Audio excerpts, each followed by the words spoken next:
भवसंभव भीति भेदनम् सुख संपत्करुणानिकेतनम् व्रतदान तपः क्रियाफलम् सहजानंद गुरुं भजे सदा।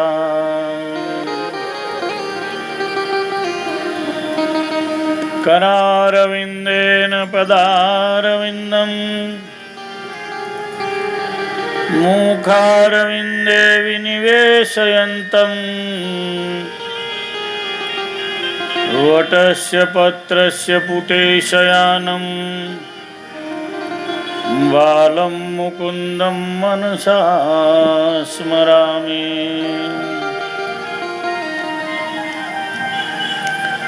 श्री कृष्ण गोविंद हरे मुरारी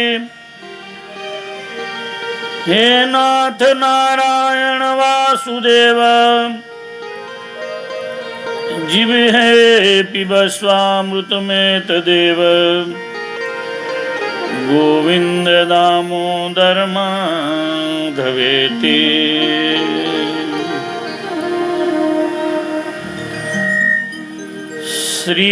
श्रीमद्बाललाम भूतनगर श्री स्तंभ तीर्थाभिधे लोकान् दर्शनतः पुराण्यथ पर ब्रह्म स्वरूपाय में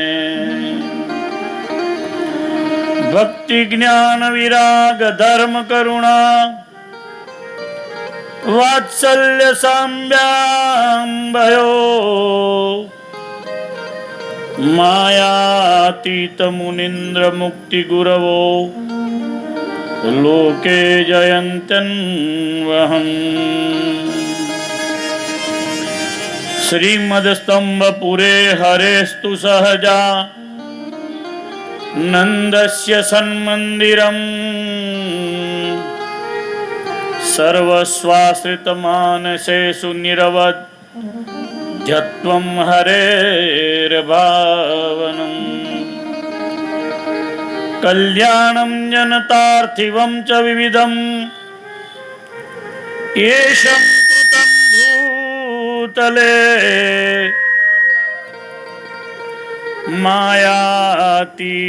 मायातीतयतीश्वरः सुगुरवो रक्षन्तु नः सर्वदा।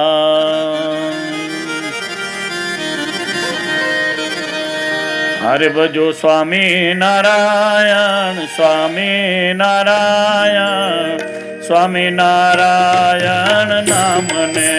हरे भजो स्वामी नारायण स्वामी नारायण स्वामी नारायण नामने। हरे भजो स्वामी नारायण स्वामी नारायण स्वामी नारायण नामने। हरे भजो नारायण स्वामी नारायण स्वामी नारायण नामने। हरे भजो स्वामी नारायण नामने। हरे भजो स्वामी नारायण नामने। हरे भजो स्वामी नारायण नामने। हरे भजो स्वामी नारायण नामने। हरे भजो स्वामी नारायण स्वामी नारायण स्वामी नारायण नामने। हरे भजो स्वामी ताड़ी पड़जो बदा स्वामी नारायण स्वामी नारायण नामने। हरे भजो लक्ष्मी नारायण लक्ष्मी नारायण लक्ष्मी नारायण नामने। हरे भजो लक्ष्मी नारायण लक्ष्मी नारायण लक्ष्मी नारायण नामने। हरे भजो लक्ष्मी नारायण नामने। हरे भजो लक्ष्मी नारायण લક્ષ્મી નારાયણ નામને. હરે ભજો લક્ષ્મી નારાયણ નામને. હરે ભજો નર નારાયણ નર નારાયણ નર નારાયણ નામને. હરે ભજો નર નારાયણ નર નારાયણ નર નારાયણ નામને. હરે ભજો નર નારાયણ નર નારાયણ નર નારાયણ નામને. હરે ભજો નર નારાયણ નર નારાયણ નર નારાયણ નામને. નર નારાયણ નામને. નર નારાયણ નામને. નર નારાયણ નામને. નર નારાયણ નામને. તતો મયા સ્થાપિતે ચ સ્થાને કાલાંતરેણ ચિંતિતમ હૃદયે ભૂયો દ્વિજાનુગ્રહ કામ્યજા.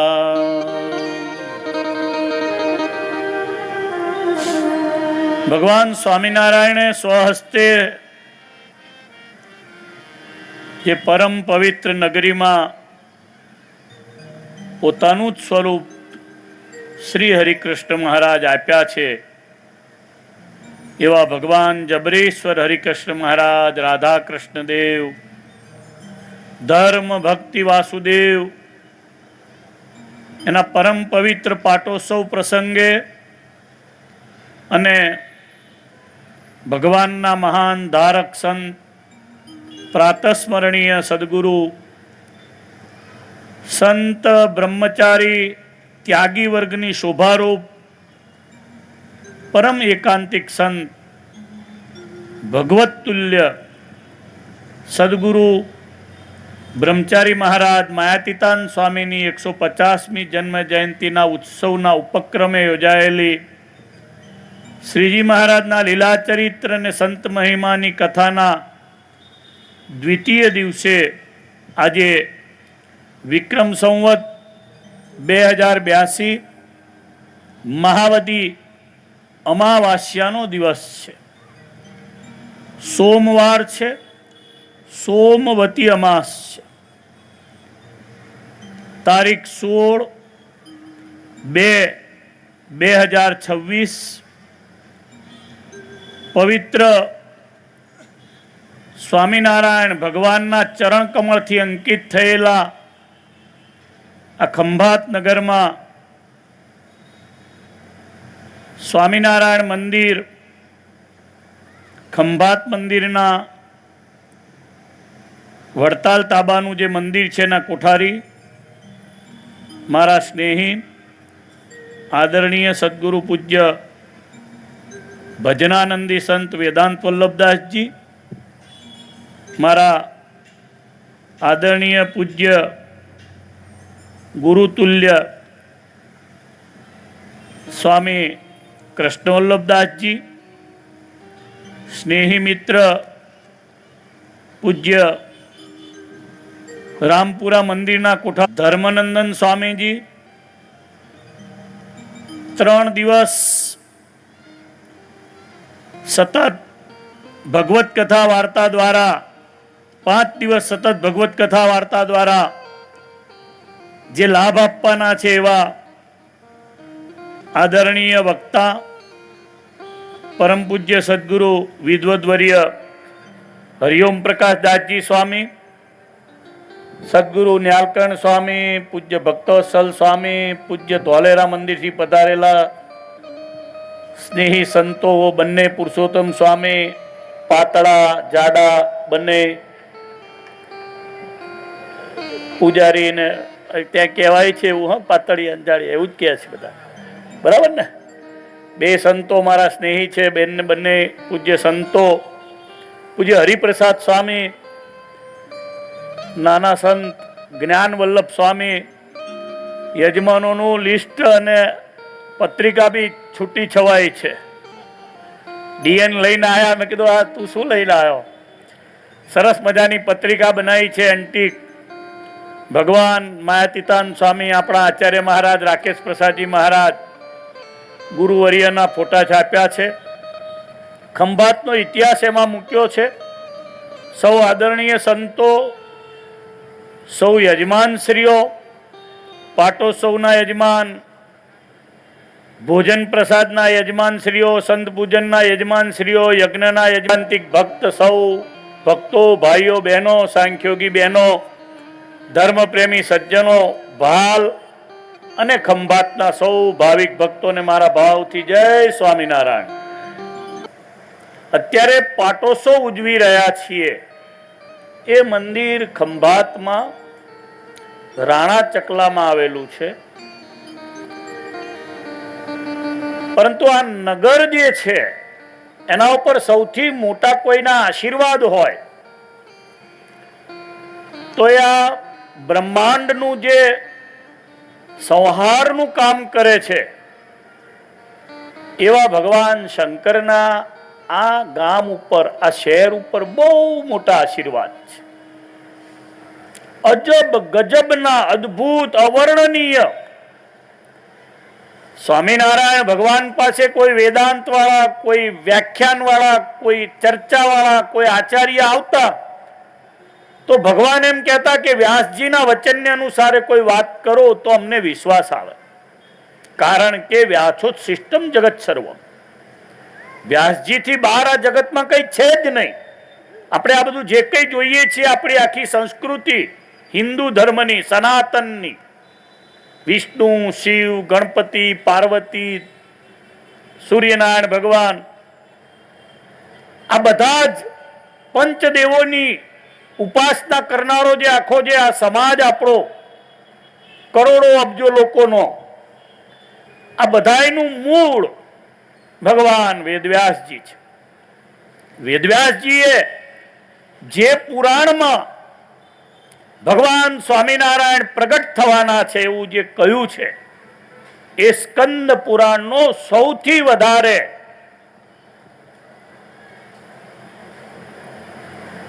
અગત્યનો પાઠ, પ્રથમ ફર્સ્ટ. આપણે જેમ કોઈ શાસ્ત્ર ખોલીએ તો એમાં પહેલા મેં જેમ મુક્તમણી ગ્રંથ અહીંયા વાંચવાનું શરૂ કર્યું, હમણાં 20 મિનિટ વાંચ્યો, પૂજ્ય માયાતીતાન સ્વામીના ઇતિહાસ માટેનો બહુ સરસ 2 ભાગમાં ગ્રંથ છે. બધા સત્સંગીઓ બધા ઘેર ઘેર વસાવજો. તો આ ગ્રંથ છે એ સ્વામી સેવક મંડળે બહાર પાડેલો. તો મેં પ્રથમથી વાંચવાનું શરૂ કર્યું, તેમાં પ્રાથમિક બધાના આશીર્વાદ સંતોના વાંચ્યા. એમ સ્કંદ પુરાણમાં સૌથી પ્રથમ કોઈ તીર્થનો મહિમા કહેવામાં આવ્યો હોય, બધા જો 4 વેદ, 18 પુરાણ, એમાં સૌથી મોટામાં મોટું કોઈ પુરાણ હોય તો એ સ્કંદ પુરાણ છે. એમાં શ્રી કાશી, શ્રી પ્રભાસ, સ્તંભ તીર્થ એટલે ખંભાત, બદ્રી, પુરુષોત્તમપુરી, દક્ષિણ ભારતના તમામ રામેશ્વર આદિ બધા તીર્થો, શ્રીશૈલમ, જેટલા પણ ભગવાન શંકરને લગતા છે, નારાયણને લગતા છે તીર્થો, માં નર્મદાજીનો અપરંપાર મહિમા મધ્યની અંદર, આંધ્રની અંદર, ઓરિસ્સાની અંદર, તામિલમાં, કેરળમાં, ઉત્તર ભારતમાં, હિમાલયમાં, સૌરાષ્ટ્રમાં આવેલા તમામ તીર્થોનો મહિમા સ્કંદ પુરાણમાં 86,000 શ્લોકોમાં વર્ણન કર્યો છે. એમાં થઈ ગયેલા ભગવાનના અવતાર, હવે પછી થનારા અવતાર, આ પૃથ્વી ઉપર જે અવતાર પ્રગટ થવાનો છે સહજાનંદ સ્વામી મહારાજ, એનું પણ વર્ણન વ્યાસ મુનિએ કહેલું છે. એમાં સર્વપ્રથમ કોઈ તીર્થનો મહિમા જો કહેવામાં આવ્યો હોય તો સ્તંભ તીર્થ ખંભાતનો મહિમા કહેવામાં આવ્યો છે. સૌથી મોટો કહેવામાં આવ્યો છે. કુમારિક ખંડ છે, કુમારિકા ખંડની અંદર માહેશ્વર એનો ખંડ, એમાં સૌથી અગત્યનું દિવ્ય અદ્ભુત ખંભાતનું વર્ણન કરવામાં આવ્યું છે. આ નગર આમ તો નારદજીનું સ્થાપેલું નગર છે. આની માગણી નારદજીએ કોઈ એક સમયે આ નગર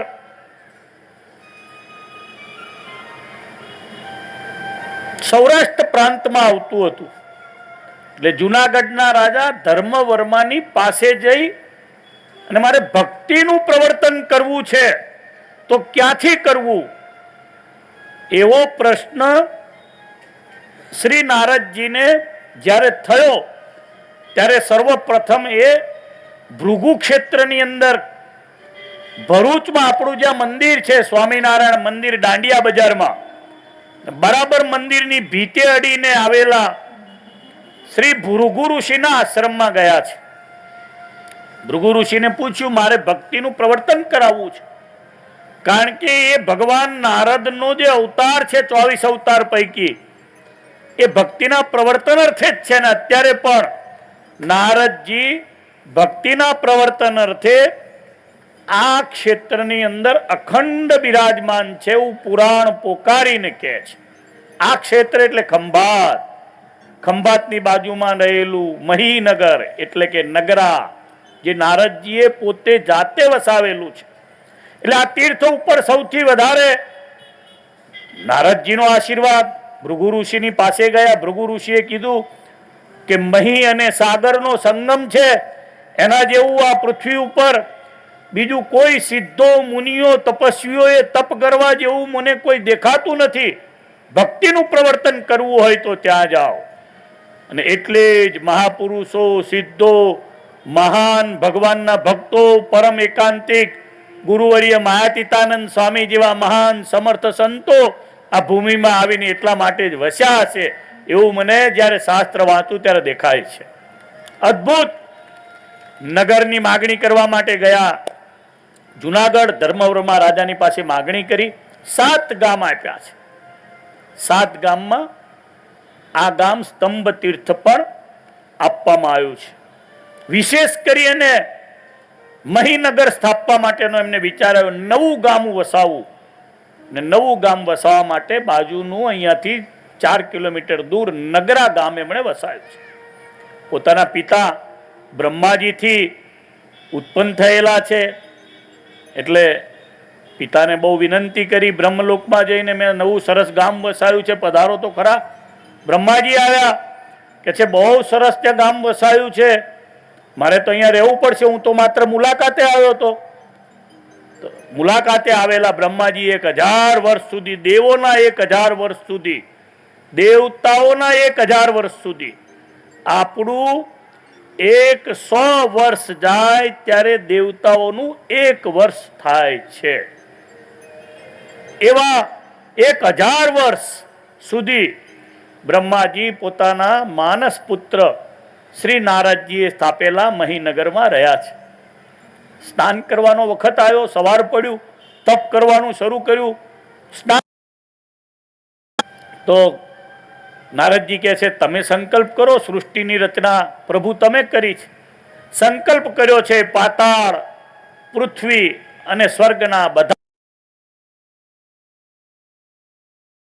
નારદજીએ પોતે જાતે દર્ભની સળીથી એક મોટું તળાવ ખોદાયું છે, નારદીય તળાવ, જેને અત્યારે કોટી તીર્થ નામે પ્રસિદ્ધ કરવામાં આવેલું છે, જ્યાં કોટેશ્વર મહાદેવજી બિરાજે છે. આવું જે આપણે ગાઈએ છીએ અને બાકી બધી જગ્યાએ કોટી કહેવાય છે, પણ શાસ્ત્રની અંદર કોટી તીર્થનો સર્વપ્રથમ કોઈ જગ્યાએ મહિમા લખવામાં આવ્યો હોય ત્યાં ખંભાત ક્ષેત્રતાળના અને સ્વર્ગના લાખો તીર્થોએ આવીને વાસ કર્યો. એટલે બ્રહ્માજીએ સંકલ્પ કરતાની સાથે ત્યાં આવ્યા છે. તીર્થો કોટી તીર્થની અંદર સ્નાન કરી 1000 વર્ષ સુધી તપ કર્યું છે. સામા કિનારે અને આ કિનારે મુખ્ય સ્તંભ તીર્થ એટલે કે ખંભાત એને ગણવામાં આવ્યું છે. આની પાછળનો બહુ લાંબો પુરાણોનો ઇતિહાસ છે. ભાઈ આમાં મેં નગર તો વસાવવાનો સંકલ્પ કર્યો, મને નગર મળ્યા ધર્મવર, આમાં વસ્તી ક્યાંથી લાવવી? તો જેટલા પણ પવિત્ર સ્થળો હતા બધી ઠેકાણે ગયા બેઠા છે. ત્યારે એમને ભગવાને ફરી પાછું હૃદયમાં દર્શન આપીને કહ્યું છે કે બાજુમાં પાછળ હિમાલયને પેલે પાર હજારો વર્ષો સુધી તપ ઐશ્વર્ય, બળ, ભક્તિથી ખૂબ સારા પ્રભાવિત બ્રાહ્મણોનો વાસ છે. એટલે એ દિવ્ય રૂપે આ ગામડાઓમાં લાવીને એમણે વસાયા છે.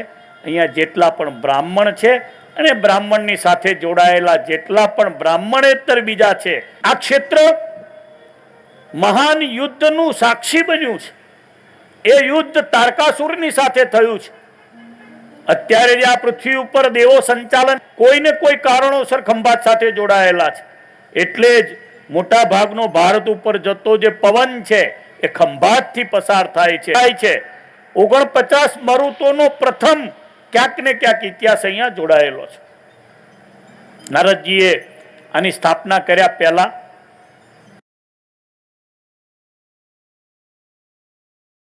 આ પૃથ્વી ઉપર પાશુપતાસ્ત્ર નામનું મહાન ઐશ્વર્ય મેળવી અને એવી અજબ ગજબની દુનિયા ઊભી કરી કે ભગવાન નારાયણ જે સર્વ કર્તુમ સમર્થ પૂર્ણ પુરુષોત્તમ, જેના દ્વારા અનંત કોટી બ્રહ્માંડોનું સંચાલન થાય છે, એવા નારાયણ બ્રહ્મા પ્રત્યેક બ્રહ્માંડને વિશે રહેલા છે. એ પૈકીના અહીંયા જે બ્રહ્મા છે એ પૈકીના જે ભગવાન વિષ્ણુ છે અહીંયા એ પૈકીના જે મહેશ છે એ સિવાય ચંદ્ર, મંગલ, ગુરુ, શુક્ર, શનિ મહારાજ, રાહુ, કેતુ, આ સિવાયના જેટલા પણ આ પૃથ્વીના વખતે સર્જન થયેલા ભગવાનના બ્રહ્માજીના દ્વારા સંકલ્પિત જે મહાન ઋષિઓ છે, ભૃગુ છે, વશિષ્ઠ છે, અંગીરા છે, મરીચી છે, અત્રિ છે, આ બધા જ ઋષિઓનો કબજો મેળવ્યો છે તારકાસુરે. યમ છે, અગ્નિ છે, કોઈનું કઈ ના ચાલે. અને આ નગરીને એણે પોતાનું નિવાસ સ્થાન બનાવ્યું છે તારકાસુરે. એટલે આ નગરીને તાંબાનો બહુ મોટો કોટ કરવામાં આવ્યો છે. એટલે કોઈ શાસ્ત્રવેત્તા સંતે જ્યારે માં જગદંબિકાની આરતી બનાવી ત્યારે ત્રંબાવટી નગરીમાં રૂપાવટી નગરી આવું એનું વર્ણન કરેલું છે, જે શાસ્ત્રના આધારે છે. નગરીનો કોટ એવો મોટો બનાવ્યો, બધાને ખૂબ મુશ્કેલીમાં મૂક્યા, એટલા બધા તકલીફમાં મુકાયા. સેંકડો વર્ષો સુધી દેવતાઓનું રાજ્ય ખલાસ થયું. અંતે ભગવાન શંકરને પ્રાર્થના કરીને બધાએ કાર્તિક સ્વામીનો જન્મ કરાવડાયો છે. સ્વામીના જન્મની, કુમારની, કાર્તિક સ્વામીના જન્મની ખૂબ મોટી દિવ્ય કથા શાસ્ત્રની અંદર માહેશ્વર ખંડમાં કુમારિકા ખંડની અંદર છે. જન્મ્યા પછી સૌથી પ્રથમ દેવતાઓના સેનાપતિ તરીકે મહીસાગરનો સંગમ છે એવું જે ખંભાત ક્ષેત્ર છે એના કિનારે જ્યાં સિંહ મુખ જેવો એનું દર્શન તમને થાય આમ ખોલો એટલે એ ઠેકાણે સેનાપતિ તરીકે કુમાર સ્વામીની નિમણૂક કરવામાં આવી છે. અને સૌથી મોટી જેટલા દેવતાઓ પાસે જે શક્તિ હતી, ભગવાન શંકર પાસે ત્રિશૂળ હતું, ઇન્દ્ર પાસે શક્તિ હતી, કોઈની પાસે ખડગ હતું, કોઈની પાસે ગદા હતી, કોઈની પાસે ભાલો હતો, જેની પાસે જે શક્તિ હતી દેવોના સેનાપતિ તરીકે શ્રી કાર્તિક સ્વામીને સ્થાપીને બધી જ શક્તિઓ એમને આપવામાં આવી છે. અને આ ઠેકાણે આ ખંભાત નગરમાં આવી અને સૌ પ્રથમ એમણે પ્રતિજ્ઞા કરી છે કે સમગ્ર બ્રહ્માંડનું સંચાલન અત્યારે તારકાસુરે લઈ લીધું છે તો હું આ તારકાસુરને જરૂર મારીશ. જે ઠેકાણે એણે પ્રતિજ્ઞા કરી છે એ ઠેકાણું અત્યારે આપણા ખંભાતની અંદર પ્રતિજ્ઞેશ્વરની પોળ, એને અપભ્રંશ થઈને પછી પતંગજીની પોળ કહેવામાં આવે છે. ત્યાં પૃથ્વીથી નીચે 30 ફૂટ અંદર પ્રતિજ્ઞેશ્વર મહાદેવ છે. આ મહાદેવજી પણ જ્યારે યુદ્ધ પૂરું થયું, સેનાપતિએ તારકાસુરનો નાશ કર્યો, ત્યારે પ્રતિજ્ઞા કરેલા ઠેકાણે બ્રહ્માજીએ આપેલા 2 લિંગો અને 3 લિંગો વિશ્વકર્માજીએ આપ્યા છે. એના દ્વારા સર્વપ્રથમ લિંગનું સ્થાપન પણ ભગવાન શંકરની હાજરીમાં, વિષ્ણુની હાજરીમાં અને બ્રહ્માજીની હાજરીમાં સ્વયં કાર્તિક સ્વામીએ પ્રતિજ્ઞેશ્વર મહાદેવની સ્થાપના કરી છે. ક્યારેક કોઈ દિવસ શિવરાત્રિનો હોય, પ્રદોષનો સમય હોય ત્યારે તમારે બધાએ દર્શને જવું, પ્રતિજ્ઞેશ્વર મહાદેવજીના દર્શન કરવા. જે ઠેકાણેથી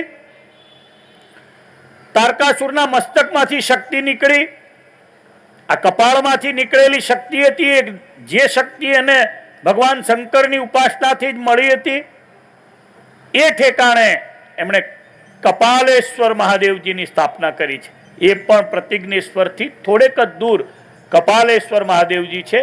અને એ જે દેવી શક્તિ નીકળી એ પણ કપાલેશ્વરી દેવી ત્યાં સ્થાપન કરેલા છે. બરાબર, એની બાજુમાં જ આમ તો સ્તંભ તીર્થ છે. જેવું તારકાસુરને માર્યો પછી એક મોટો વિજયનો સ્તંભ રોપ્યો છે. અત્યારે અકીક, હીરા, માણેક આ બધા માટે ખંભાત વખણાય છે જગતભરમાં, એવું આપણે માનીએ છીએ. પણ શાસ્ત્રો એવું કહે છે કે અહીંયા જ્યારે સ્તંભ તીર્થનો સ્તંભ રોપવામાં આવ્યો ત્યારે દુનિયાભરના રત્નો લાવી અને સ્કંદ સ્વામીએ સ્તંભનો જે ખાડો કર્યો એમાં નાખ્યા છે. અને એને પરિણામે આજે પણ આ વિસ્તારની અંદર ક્યાંક ને ક્યાંક કોઈ ને કોઈ રીતે આપણને રત્નોનો બધી જગ્યાએ પ્રવાહ ચાલતો હોય એવું દેખાય છે. એટલે એ ઠેકાણે સ્તંભેશ્વર મહાદેવજી પધરાયા છે. આમ અપભ્રંશ કોઈ એવું કહે છે કે સામે કિનારે છે, પણ અહીંયા ખંભાતની અંદર પણ સ્તંભેશ્વર મહાદેવજી એક ઘરમાં ઊંચે ઠેકાણે 2 ફૂટનું મોટું લિંગ છે, જે દર્શન કરવા જેવા છે. જે સ્વયં ભગવાન શંકર, બ્રહ્માજી અને વિષ્ણુજીની હાજરીમાં એની સ્થાપના થઈ છે, આવી વાત લખાયેલી છે. હું આ વાત બધી ટૂંકી એટલા માટે કરી રહ્યો છું કે મારે ભગવાન વાસુદેવનો મહિમા કહેવો છે.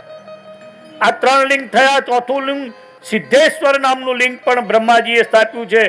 5મું લિંગ છે મહાકાલ, જે અત્યારે ઉજ્જૈનિયામાં બિરાજે છે. એ મહાકાલનું પણ અદ્ભુત આપણું જે તળાવ છે એને કિનારે, મુખ્ય તળાવને કિનારે મહાકાલનું જે લિંગ છે એ પણ બહુ દિવ્ય તેજોમય લિંગ, એ પણ સ્વયંભૂ લિંગ પ્રગટ થયેલું છે. ભગવાન શંકરની હાજરીમાં એની પણ પૂજા થયેલી છે. દરેક લિંગોનો અલગ અલગ મહિમા છે. અહીંયા લગભગ 13 થી વધારે 9 જાગૃત અને કેટલીક દેવીઓ જે અપ્રકાશિત છે એ બધાની સ્થાપના નારદજીએ આ ગામ જ્યારે વસાવાની શરૂઆત કરી ત્યારે સ્થાપી છે. દરેકની પાછળ નારદજીએ લગભગ 100 વર્ષ, 50 વર્ષ, 200 વર્ષ, 25 વર્ષ, 100 વર્ષ તપ કર્યું છે. યોગનંદિની દેવીને લઈ આવ્યા છે. 100 વર્ષ ભૂખ્યા ને તરસ્યા રહીને નારદજી લાવ્યા છે. ખંભાતમાં એમની સ્થાપના કરી છે. ત્રિપુરા સુંદરી માતાજીને લાવ્યા છે. 100 વર્ષ ભૂખ્યા તરસ્યા રહી નારદજીએ તપ કરી વેદના મંત્રો દ્વારા પ્રગટ કર્યા છે. એમ ભૂત માતા, તારા, યોગનંદિની, ચંડિકા, અંબિકા 9 માતાઓ અને બાકી બધી માતાઓ એમણે પ્રગટ કરી છે. આ ખંભાતની અંદર આ બધું થયા પછી શિવ મહિમા અતિશય વધ્યો. એટલે નારદજીને ચિંતા થઈ છે કે હર અને હરિ આ બંનેમાં કોઈ રીતે મેં ભેદ જોયો નહોતો. હરનું મહાત્મ્ય વધ્યું, હરિનું ક્યાંક ઘટ્યું છે. ભગવાને પણ કહ્યું છે કે ઉભયોર બ્રહ્મ રૂપેણ વેદેશુ પ્રતિપાદનાત. શિક્ષાપત્રીમાં આજ્ઞા કરી છે આપણને કે ક્યારેય પણ નારાયણ, શિવજી આ બંનેના એકાત્મપણાથી ભેદભાવ જોવો નહીં.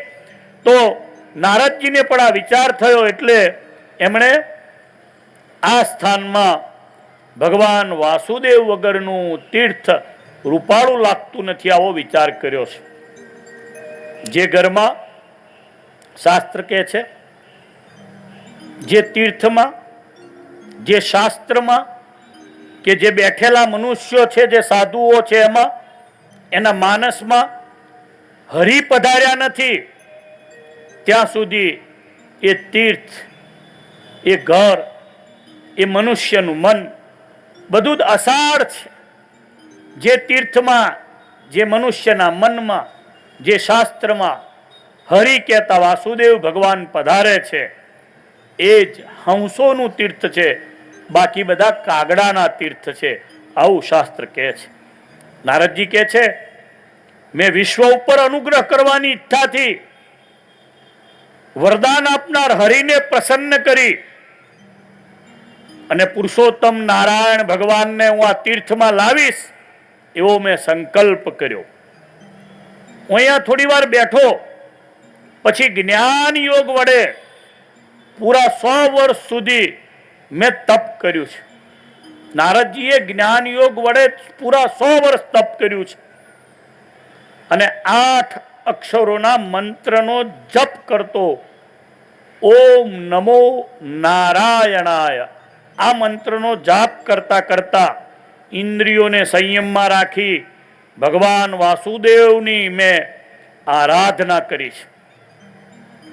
જેવી ભગવાન વાસુદેવની મેં 100 વર્ષ સુધી આરાધના કરી એટલે 1 કરોડ ગણો સાથે મુક્તો સાથે વીંટળાયેલા ભગવાન વાસુદેવ આ ખંભાત નગરમાં પ્રગટ થયા છે. મેં ભગવાનને અર્ઘ્ય આપ્યો, હાથમાં રહેલા પુષ્પોથી એમના ચરણારવિંદમાં અર્ઘ્ય આપી અને પ્રણામ કરીને બોલ્યો કે હે ભગવાન, તમે પૂર્વે શ્વેતદીપમાં મને દર્શન આપ્યું હતું. નર અને નારાયણ સ્વરૂપે જ તમારું મેં દર્શન કર્યું હતું. મેં આ તમારું સ્વરૂપ પૂર્ણ પરબ્રહ્મ પુરુષોત્તમ આવું દર્શન કર્યું હતું. હે ભગવાન, એ સનાતન દર્શન મને આજે આ સ્તંભ તીર્થમાં તમારું થયું છે. હે ભગવાન, મારા ઉપર કૃપા કરો અને તમારી એક કલા આ નગરમાં સ્થાપો. સ્વામિનારાયણ સંપ્રદાયમાં જેટલા પણ આશ્રિતો તમે બધા આપણે બધા છીએ, એમણે સ્વામિનારાયણ ભગવાને જે મૂળ પૂજા શરૂ કરાવી હતી, એ પૂજામાં જે મૂર્તિઓ આપી હતી એમાં શ્વેત દીપપતિ ભગવાન વાસુદેવની મૂર્તિઓ આપેલી છે. કેટલાય એવા હરિભક્તોના ઘરની અંદર અને કેટલાય સંતોની પૂજાની અંદર નરનારાયણ દેવ અથવા શ્વેતદીપપતિ ભગવાન વાસુદેવ એના સ્વરૂપો હોય છે, જે આપણા સંપ્રદાયની મૂળ જે આપણને પ્રત્યક્ષ દર્શન આપ્યું એ પુરુષોત્તમ નારાયણનું સ્વરૂપ તો હોય જ. જે આપણને જબરેશ્વર હરિકૃષ્ણ મહારાજના રૂપે મળ્યા એ સ્વરૂપ તો આપણું હોય જ, પણ સાથે સાથે શ્વેતદીપપતિ ભગવાન શ્રી વાસુદેવનું સ્વરૂપ પણ સ્વામિનારાયણ સંપ્રદાયના બધા જ આશ્રિતોની પૂજામાં ફરજિયાત સ્વામિનારાયણ ભગવાને અપાયું હતું. હરિલામૃતમાં એની મોટી આખ્યાયિકા છે, સત્સંગી જીવનમાં પણ છે. ભગવાને 9 પ્રકારના અલગ અલગ સ્વરૂપો આપ્યા છે. પૂજા કરવા માટે બ્લોક તૈયાર કરાવ્યા છે. આપણું જે વડતાલમાં અક્ષરભુવન છે એમાં પ્રસાદીના સ્વામિનારાયણ ભગવાનના જે છાપવા માટે તૈયાર કરાવેલા બ્લોક હતા, એ બ્લોકમાં શ્વેતદીપપતિ ભગવાન વાસુદેવનું સ્વરૂપ પણ છે. ભગવાન બોલ્યા, તારી બહુ પ્રાર્થના છે તો તું જેમ કહીશ એમ હું કરીશ, કારણ કે તું મહારાજ એક બ્રહ્માજીના અંશમાંથી તું ઉત્પન્ન થયો છું. મારી એક કલા જરૂર અહીંયા તું સ્થાપ. ભગવાન નારાયણ આવું કહીને અદ્રશ્ય થયા. લોકોના પર, ખાસ કરીને ખંભાત અને ખંભાતની આજુબાજુની પ્રજા ઉપર અને સમગ્ર બ્રહ્માંડ ઉપર કૃપા કરવા માટે નારદજી કહે છે, મેં ભગવાન વાસુદેવની અહીંયા સ્થાપના કરી છે. વાસુદેવ ભગવાનના હું અત્યારે દર્શન કરીને અહીંયા આવ્યો. ખંભાતની અંદર આપણું જે મંદિર છે, મંદિરની એક્ઝેક્ટ પાછળના ભાગમાં વડા વાસુદેવની પોળ છે. એ પોળની અંદર ભગવાન શ્વેતદીપપતિ વાસુદેવ પોતે બિરાજમાન થયા છે. વિશ્વના વૃદ્ધમાં વૃદ્ધ પરમેશ્વરનું હૃદયમાં દર્શન થયું. કલાને સ્થાપો એવી આજ્ઞા થઈ. વૃદ્ધ સ્વરૂપે ભગવાને દર્શન આપ્યું હોવાથી વડા વાસુદેવ વૃદ્ધ વાસુદેવના નામે કહેવાયા. કારતક સુધી 11 દિવસે જે પવિત્ર પુરુષો આ કથા સાંભળી રહ્યા છે, બહેનો સાંભળી રહ્યા છે, કોઈ સંતો સાંભળી રહ્યા છે, ઓનલાઈન કોઈ સાંભળી રહ્યા છે, વિધિપૂર્વક કોઈ જરામાં ઝરતું પાણી હોય એ નદીના જળમાં સ્નાન કરીને પંચોપચારે ભક્તિપૂર્વક ભગવાન શ્રી વાસુદેવનું અર્ચન કરે, ઉપવાસ કરે, જાગરણ કરે, એમની આગળ ગીત કરે, વાદ્ય કરે, ભગવાનની કથા કરે, દંભથી રહિત થઈને કરે, ક્રોધ વિનાનો થઈને કરે, યથાશક્તિ દાન આપે, સંયમમાં રહે, તો અનેક જન્મમાં કરેલા પાપ એ બળીને ભસ્મ થઈ જાય. એવું તીર્થ આપણા ભગવાન સ્વામિનારાયણે સ્થાપેલા, જે ગોપાળાનંદ સ્વામી રઘુજી મહારાજે સ્થાપેલા જે જબરેશ્વર હરિકૃષ્ણ મહારાજ છે, બરાબર એની પાછળ 100 ફૂટ દૂર જ છે. કોઈ બ્રહ્મગાતી હોય તો પણ એવો પુરુષ ગરુડના વિમાનમાં બેસીને ભગવાનના ધામમાં જાય, એની 100 પેઢી તરી જાય. જો કોઈ એમને અહંકાર રહિત થઈ અને સ્નાન કરાવે, ધૂપ કરાવે, લેપ કરે, કારણ કે 100 વર્ષ સુધી નારદજીએ તપ કર્યું છે. કોઈ પુષ્પ ચડાવે, નૈવેદ્ય કરે, કોઈ ચામર કરે, કોઈ ત્યાં ભગવાનની ધૂન કરાવે, કોઈ પુરાણમાં અને વેદમાં કયા પ્રમાણે ત્યાં ભક્તિપૂર્વક નૃત્ય કરે, એમના ચરણમાં તુલસીની માળા ચડાવે, બ્રહ્મચર્યનું પાલન કરે, ત્યારે ઓમ નમો નારાયણાયનો અથવા તો ઓમ નમો ભગવતે વાસુદેવાયનો જપ કરે, સ્તુતિ પાઠ કરે, ભગવાનના ચરણારવિંદનું પાદોદક લે, સત્ય બોલે, સત્ય વસ્તુનો સ્વીકાર કરે, આવી ભગવાનના સંતોની કથા થતી હોય એ પુણ્ય કથામાં મન પોરવે, આવી જે 25 વસ્તુઓ કરે અને પ્રબોધની એકાદશીને દિવસે જે પુરુષ એ ભગવાન વડા વાસુદેવના નિમિત્તે જાગરણ કરે, તો એને ફરી પાછા માતાના ગર્ભમાં ના આવવું પડે, આ પૃથ્વી ઉપર ના આવવું પડે, એવું મહાન તીર્થ એ વડા વાસુદેવનું છે. આ વડા વાસુદેવને ત્યાં કોઈ એક મહાન ઋષિ રહેતા હતા. હારિતના વંશમાં માંડુકી નામે વેદાંતમાં પારંગત એક બ્રાહ્મણ થઈ ગયો અને એનો દીકરો ઐતરેય કરીને હતો.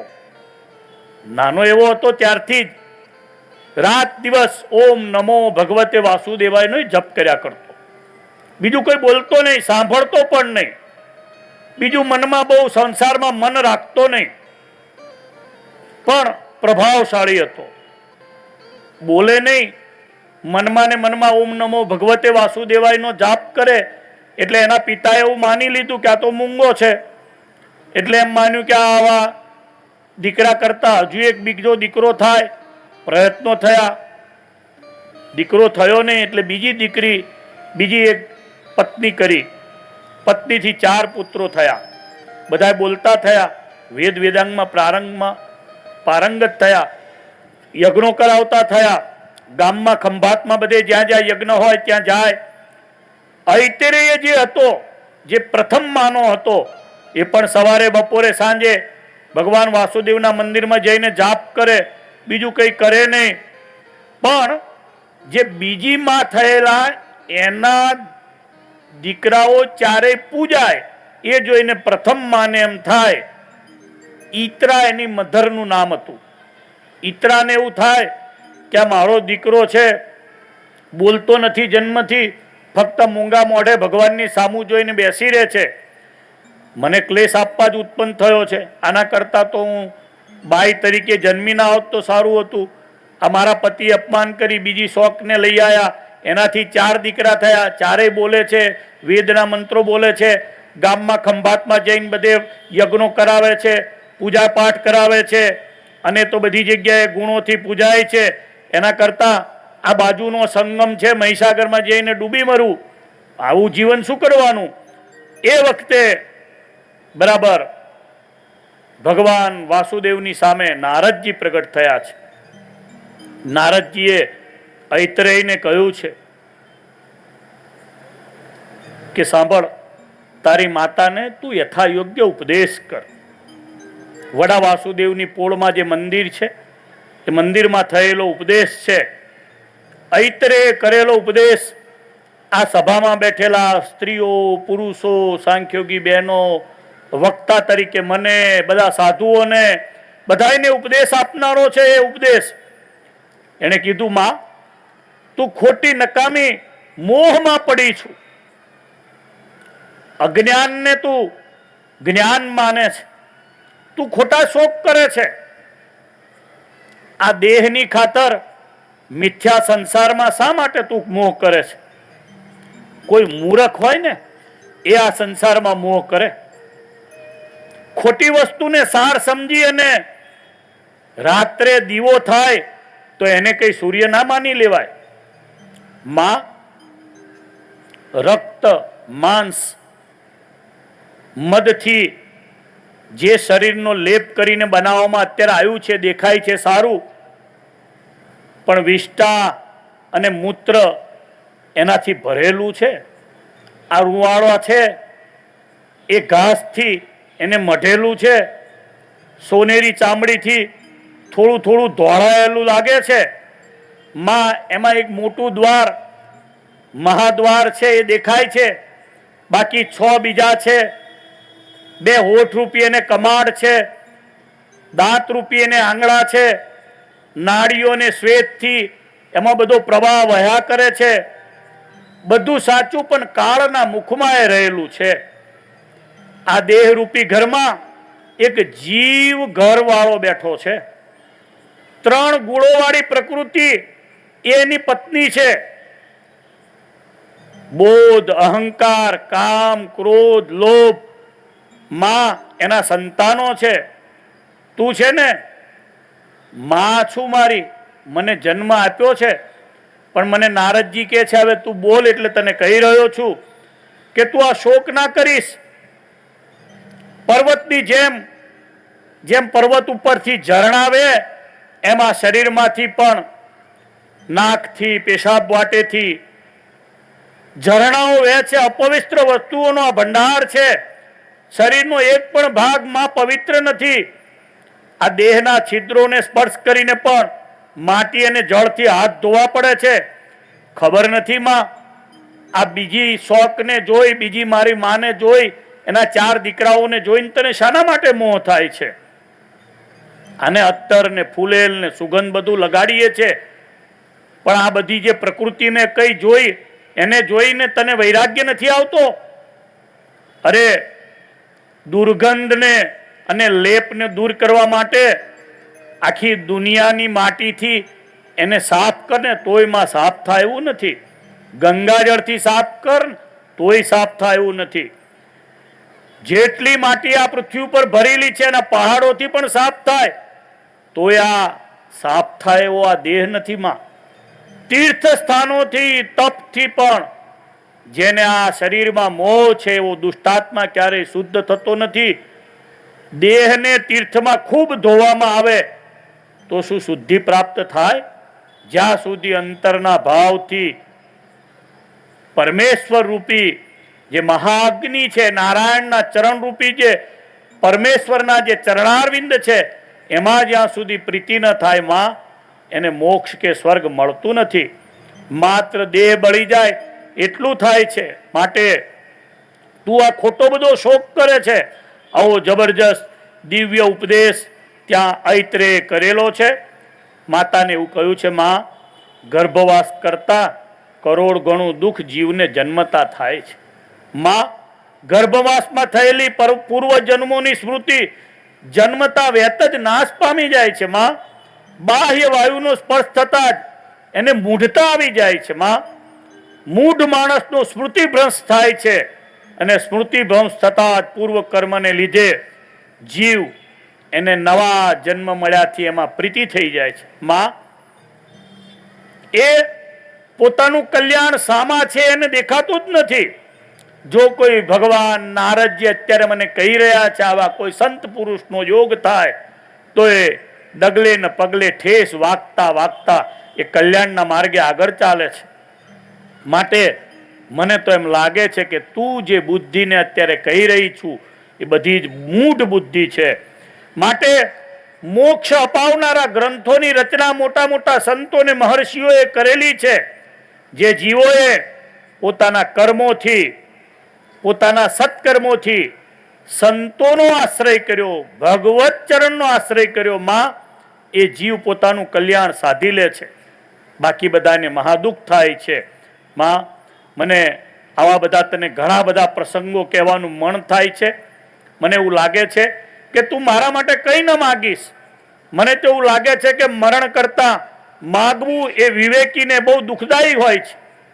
મરણ વખતે તો ક્ષણિક દુઃખ થાય છે, પણ પ્રાર્થના વખતનું દુઃખમાં બહુ અનંત હોય છે. મને એ સમજણ પડી ગઈ છે. મને એટલે જ લાગે છે કે મરેલો માણસ કેમ ભારે થઈ જાય છે. પારકા પાસે ક્યારેય માગીશ નહીં. તૃષ્ણા માણસને ખાલી એક લાંઘવાનું કારણ છે.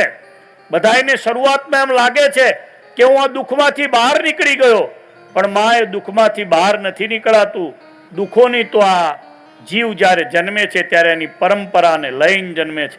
આવું બધું અદ્ભુત ઉપદેશ માતાને કહ્યું છે. માતાને ઐતરે ઉપદેશ આપતા કહે છે કે માં, સર્પોને પણ ભૂખ તરસ લાગે છે, એમને પણ ક્રોધ જે કરે છે એનું દુઃખ હોય છે. દુષ્ટ લોકો સર્પોને પણ મારી નાખે છે, પાસથી એને બાંધી પણ દે છે.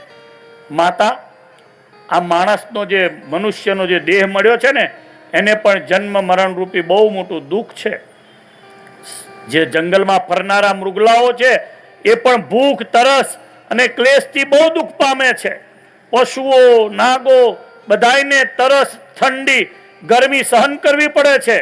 મનુષ્યોને પણ યુદ્ધમાં લડવા જવું વગેરે અનંત પ્રકારના દુઃખો હોય છે. આવી બધી માતાને એણે બહુ શુદ્ધ ભાવથી ઉપદેશ કર્યો. બરાબર એ જ સમયે ભગવાન વાસુદેવ નારાયણ પ્રગટ થયા. ભગવાન વાસુદેવ નારાયણનું એણે ત્યાં દિવ્ય સ્તવન કર્યું છે. સ્તવન ખૂબ વિશાળ સ્કંદ પુરાણની અંદર લખવામાં આવ્યું છે. આજે એ સ્તુતિ તમારી આગળ બહુ લાંબી કહેવાય એવી નથી, પરંતુ ભગવાન શ્રી વાસુદેવના આ દિવ્ય વિગ્રહનો જે પણ આ કળિયુગમાં જન્મેલા મનુષ્યો દર્શન કરી અને લાભ લે છે એના પુણ્યનો કોઈ પાર રહેતો નથી. જેનું પૂર્વ જન્મ અતિશય પુણ્યશાળી હોય છે એને જ ફરી મનુષ્યનો જન્મ મળે છે.